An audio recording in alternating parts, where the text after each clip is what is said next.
حضرت انس رضی اللہ تعالیٰ عنہ نبی صلی اللہ علیہ وسلم سے روایت کرتے ہیں، آپ نے فرمایا، انسان کو روز قیامت بکری کے بچے کی طرح ذلت کے ساتھ پیش کیا جائے گا اور اسے اللہ کے حضور کھڑا کیا جائے گا تو وہ اس سے فرمائے گا،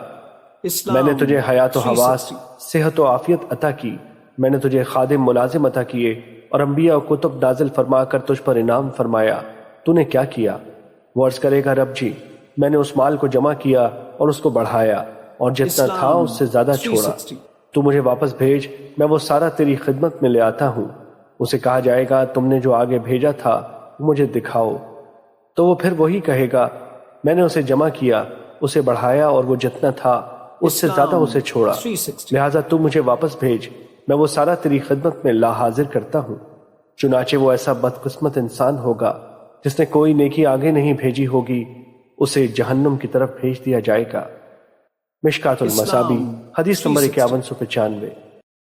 حضرت ابن مسعود رضی اللہ تعالیٰ عنہ نبی صلی اللہ علیہ وسلم سے روایت کرتے ہیں، آپ نے فرمایا، روز قیامت انسان کے قدم اللہ کے دربار میں برابر جمے رہیں گے، حتیٰ کہ اس سے 5 چیزوں کے متعلق نہ پوچھ لیا جائے،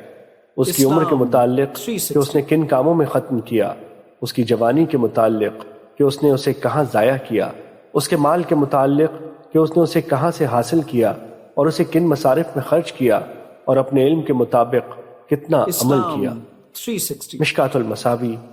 حدیث نمبر 5197۔ حضرت ابو ذر رضی اللہ تعالیٰ عنہ سے روایت ہے